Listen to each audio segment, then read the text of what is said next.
Polo Club at Valdevie Estate played host to the final function from the BCX Supersport Shootout, an opportunity for both teams to get together and wear their Kalik colours in what will be an evening for a very good cause.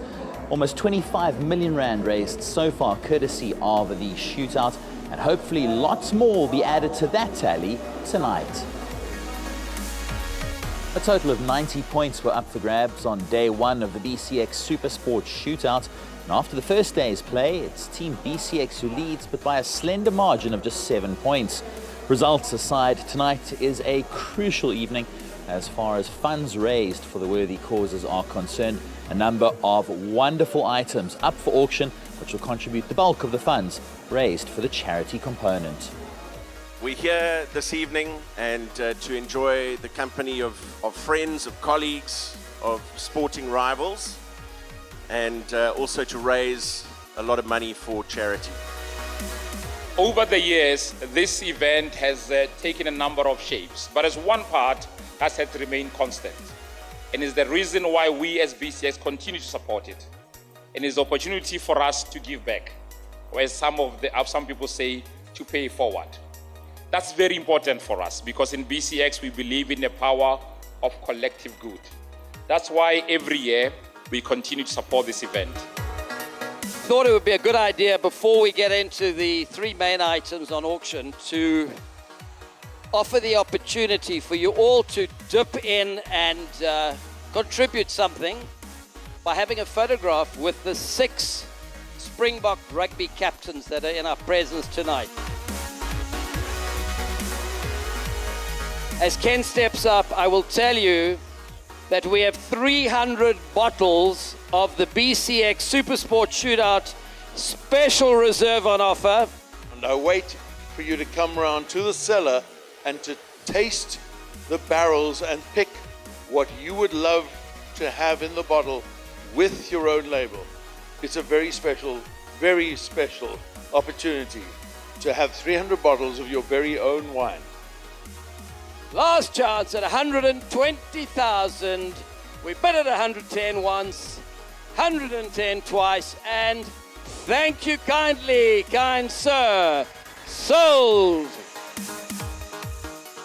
The auction was an incredible success, the BCX Supersport Shootout, and it all got underway with the unique opportunity to have a photo taken with the 6 Springbok captains in attendance here. Of course, the Ken Forrester package was incredibly popular, as was the opportunity to get some advertising on CNBC Africa, which went to SSG Group CEO John Smith.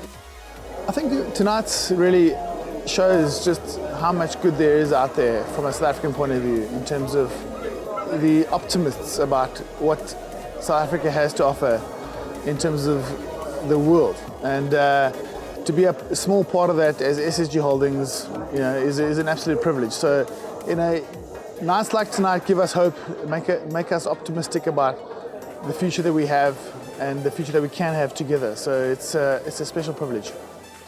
When you're sitting next to each other watching the TV, sometimes you're chewing the Pringles. Even if you keep your mouth closed, the sound of the Pringles will travel through the jawbone to irritate your significant other. You'll be like, you eat like a cow. You eat like a cow. Look, I think it just resonates with what I stand for, what I believe in, because I believe that collectively we can do a bigger difference in our communities. And individually, obviously, it's going to take much longer, but if we come together for a common purpose, we're able to make a significant difference. And how better to have it with sports. Golf in this particular moment has brought us all together, just to make sure that, yes, as much as about coming together to play a round of golf and have fun, but most importantly, is to be able to put money together for the less fortunate. It's great to meet people from across the business sector, government sector, and rekindle friendships on the sporting field, across the sporting codes. Really special people, spending time together, having conversations, reigniting their friendships that they've had. And as you hear in the background, they're watching television, watching the Stormers play the Crusaders. We love sport, we love our country, we want to see more and more jobs created. And I think it's the right platform for people to have those conversations, for leaders in the industry to think seriously and critically about where South Africa is going. I'm an ambassador here at Val de Vie. You know, the conditions here is absolutely perfect. You know, it's a wonderful estate. It's a wonderful, you know, just aura, you know, being around, you know, everyone else. And yeah, I think it's a wonderful setup. And like I said, you know, the guys obviously arranging this, you know, with Kevin in the team, it's just an amazing, you know, venture from them. And it's wonderful, you know, to be a part of it. After the wonderful evening and the incredible amount of money that was raised, it's time to turn the attention to the matter at hand. And that's the outcome of this event. Just 7 points separating the two teams, and it's all to play for in the final round.